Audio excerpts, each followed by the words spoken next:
जय हिंद दोस्तों। आप सभी लोगों का स्वागत है आपके हमारे चैनल माँ बापू के सपने में।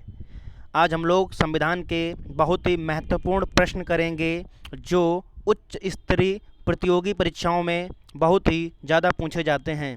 शुरुआत करते हैं 90 नंबर प्रश्न से। 90 नंबर प्रश्न है, मौलिक अधिकारों पर यथोचित प्रतिबंध कौन लगा सकता है। पूछा गया है कि मौलिक अधिकारों पर प्रतिबंध कौन लगा सकता है। इसका पहला ऑप्शन दिया है मंत्रिपरिषद या संसद या जनता या मंत्रिमंडल। तो इसका सही जवाब हो जाएगा कि मौलिक अधिकारों पर प्रतिबंध सिर्फ संसद ही लगा सकती है। कौन लगा सकती है? सिर्फ संसद ही मौलिक अधिकारों पर प्रतिबंध लगा सकती है।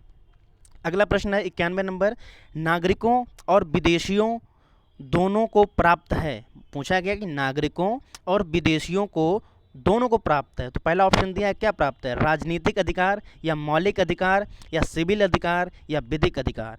तो नागरिकों और विदेशियों को सिर्फ विधिक अधिकार ही प्राप्त है। विधिक अधिकार ही प्राप्त है। अगर यहाँ पर विदेशी ना दिया होता तो हम लोगों को राजनीतिक अधिकार भी प्राप्त हैं, मौलिक अधिकार भी और सिविल अधिकार भी। लेकिन यहाँ पे नागरिक और विदेशियों दोनों की बात हो रही तो सिर्फ विधिक अधिकार ही सही होगा। अगला प्रश्न हम लोग देखते हैं, निम्नलिखित में से कौन सा मूल अधिकार केवल भारत के नागरिकों के लिए है। पूछा है कि निम्नलिखित में से कौन सा मूल अधिकार केवल भारत के नागरिकों के लिए है। तो भारत के नागरिकों के लिए सिर्फ कौन सा है? तो अभिव्यक्ति का अधिकार। मतलब पूछा गया कि अभिव्यक्ति का अधिकार सिर्फ। अगला प्रश्न हम लोग देखते हैं 93 नंबर, किसी धर्म विशेष के संवर्धन के लिए करों के भुगतान की अनिवार्यता से मुक्ति की गारंटी दी गई। ये दी गई, ये काफ़ी कठिन प्रश्न है। किसी धर्म विशेष के संवर्धन के लिए करों के भुगतान की अनिवार्यता से मुक्ति की गारंटी दी गई है। ये दी गई अनुच्छेद 27 के द्वारा। अनुच्छेद 27 के द्वारा। अब अगला प्रश्न है, अल्पसंख्यकों के हितों की सुरक्षा पर किस अनुच्छेद में विचार किया गया। अगर पूछा जाए कि अल्पसंख्यकों के हितों के बारे में किस अनुच्छेद में दिया गया है, तो ऑप्शन पहला है अनुच्छेद 14, अनुच्छेद 20 है, अनुच्छेद 19 है या 32 है। जो भी ऑप्शन दिए हों तो इसका सही जवाब हो जाएगा अनुच्छेद 29। अनुच्छेद 29।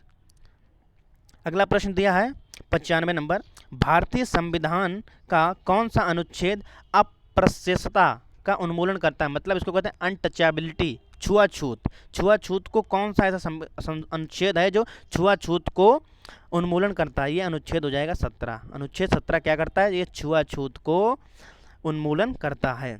अगला प्रश्न हो जाएगा, निम्नलिखित में से कौन सा मौलिक अधिकार नहीं है। पूछा है कि मौलिक अधिकार नहीं है, तो इसमें समता का अधिकार ये मौलिक अधिकार है, शोषण के प्रति अधिकार ये भी मौलिक अधिकार है, धर्म की स्वतंत्रता ये भी मौलिक अधिकार है।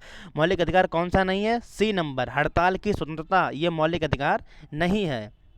अगला प्रश्न हम लोग देखते हैं 97 नंबर, कतिपय मौलिक अधिकार नहीं दिए जाते हैं। मतलब किसको मौलिक अधिकार नहीं दिए जाते हैं? मौलिक अधिकार किसको नहीं दिए जाते? पहला ऑप्शन दिया है दिवालिया व्यक्तियों को। दिवालिया व्यक्ति वो होते हैं जो भारत का रुपए बैंकों द्वारा लेके विदेशों में चले जाते हैं या कर्ज नहीं दे पाते हैं, उन लोगों को कहा जाता है दिवालिया। जो मतलब कर्ज चुकाने में असमर्थ व्यक्ति को हम लोग शब्दों में कह सकते हैं वो दिवालिया व्यक्ति है। फिर दूसरा ऑप्शन दिया है विदेशियों को। तो इसका सही जवाब हो जाएगा मौलिक अधिकार किसको नहीं दिए जाते? विदेशियों को मौलिक अधिकार नहीं दिए जाते, इनको सिर्फ दिए जाते हैं विधिक अधिकार। 98 नंबर प्रश्न है, भारतीय संविधान के अनुसार निम्न में कौन सा मूल अधिकार नहीं है। पहला ऑप्शन दिया शिक्षा का अधिकार, सूचना का अधिकार, भाषण का अधिकार, जीवन का अधिकार। तो पूछा है कि भारतीय संविधान के अनुसार निम्नलिखित में से कौन सा मूल अधिकार नहीं है। ये सूचना का अधिकार ये कोई मूल अधिकार नहीं है। सूचना का अधिकार मूल अधिकार नहीं दिया गया है। और हम लोग इसको कहते हैं सूचना का अधिकार, मतलब कि right to information. Right to information, RTI act. RTI act ये भी याद रखना आप।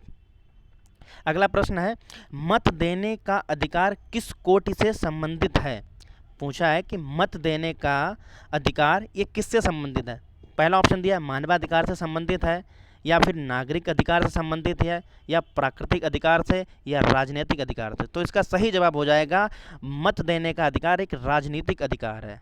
मत देने का अधिकार एक राजनीतिक अधिकार है। 100 नंबर प्रश्न देखते हैं, मूल अधिकारों से संबंधित मामला निम्नलिखित में से कौन सा है?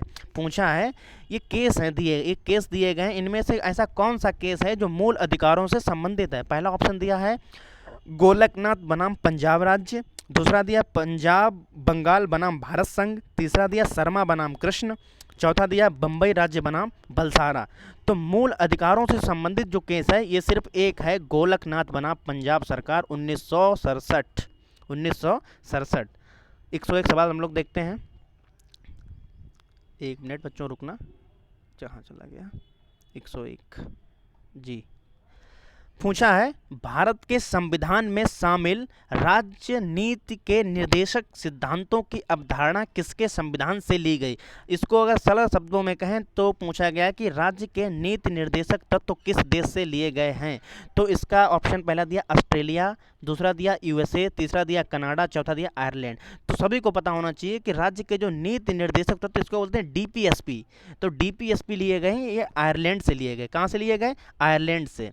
102 नंबर सवाल है, भारतीय संविधान के किस भाग में भारत को एक कल्याणकारी राज्य के रूप में स्थापित करने की बात कही गई है? पूछा गया है कि भारत को एक कल्याणकारी राज्य के रूप में स्थापित करने की बात कही गई है। तो ये कही गई है राज्य नीति के निर्देशक सिद्धांत में ही कही गई है। तो डीपीएसपी में क्या कहा गया? डीपीएसपी का मुख्य मोटो एक है कि भारतीय संविधान में भारत को एक कल्याणकारी राज्य के रूप में स्थापित करना है। और पूछ लिया जाए कि डीपीएसपी संविधान के किस भाग में है? तो डीपीएसपी संविधान के भाग 4 में है। डीपीएसपी संविधान के भाग 4 में है। 103 नंबर सवाल हम लोग देखते हैं बच्चों। 103 नंबर सवाल दिया है, भारतीय संविधान का भाग 4 निम्नलिखित में से किससे संबंधित है? तो भी हमने बताया था भाग 4 किससे संबंधित है? डीपीएसपी। और इसी को हम लोग हिंदी में कहते हैं राज्य के नीति निर्देशक तत्व। राज्य के नीति निर्देशक तत्व। 104 नंबर सवाल हम लोग देखते हैं, भारतीय संविधान के निम्नलिखित में से किस भाग में सामाजिक एवं आर्थिक लोकतंत्र को सुनिश्चित किया गया है? पहला ऑप्शन दिया है आपात स्थिति के प्रावधान, दूसरा दिया केंद्र राज्य संबंध, तीसरा दिया राज्य के नीति निर्देशक तत्व, चौथा दिया इनमें से कोई नहीं। तो किस भाग में सामाजिक एवं आर्थिक लोकतंत्र को सुनिश्चित किया गया? ये किया गया है भाग 4 राज्य नीति निर्देशक तत्व। इसको कहते हैं डीपीएसपी। डीपीएसपी। 5 नंबर सवाल हम लोग देखते हैं। 105 नंबर सवाल हो जाएगा, निम्नलिखित में से किसे विशेष बहुमत द्वारा संशोधित किया जा सकता है? पूछा गया है कि निम्नलिखित में से किसे विशेष बहुमत द्वारा संशोधित किया जा सकता है? पहला ऑप्शन दिया है राज्य के नीति निर्देशक तत्व को संशोधित किया जा सकता है, या संसद को चलाने के नियम को संशोधित किया जा सकता है, या नए राज्य का गठन किया जा सकता है, या संसद में अंग्रेजी भाषा का प्रयोग। तो इसका सही जवाब हो जाएगा राज्य के नीति निर्देशक तत्व। राज्य के नीति निर्देशक तत्वों को बहुमत द्वारा संशोधित किया जा सकता है। 106 नंबर प्रश्न हम लोग देखते हैं बच्चों, यदि सरकार द्वारा राज्य नीति निर्देशक सिद्धांतों को लागू नहीं किया जाता है तो एक नागरिक निम्नलिखित में से किसके पास जा सकता है? पूछा है कि अगर डीपीएसपी को मतलब लागू या कुछ नहीं उसमें कर रहे हैं, तो अगर मान लो हमको कोई डीपीएसपी में शिकायत है तो हम लोगों के पास किसके पास जाना चाहिए? डीपीएसपी में अगर कुछ भी आपको लगता है कि ये गलत हो रहा है तो आप किसके पास जाएंगे? ये भी एक लिखित में लिख दिया गया है संविधान में कि डीपीएसपी के लिए आप कहीं नहीं जा सकते, ना ही कि उच्च न्यायालय, ना ही उच्चतम न्यायालय, ना ही राष्ट्रीय मानवाधिकार आयोग, ना कि राष्ट्रपति। कोई भी डीपीएसपी में परिवर्तन नहीं कर सकता। ये अपरिवर्तनीय है, नॉन चेंजेबल।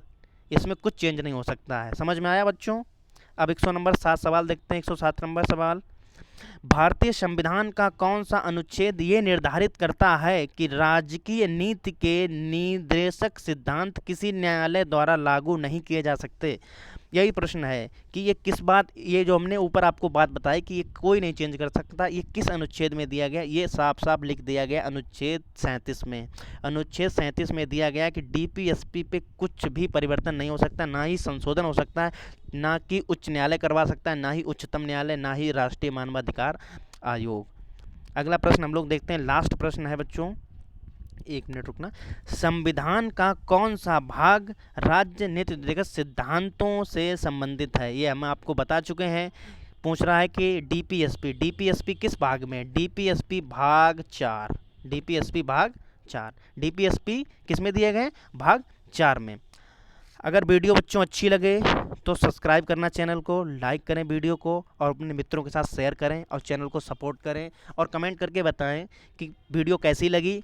और सवाल ऐसे चाहते हो तो आप कमेंट करके मुझे बताएं। धन्यवाद। जय हिंद, जय भारत।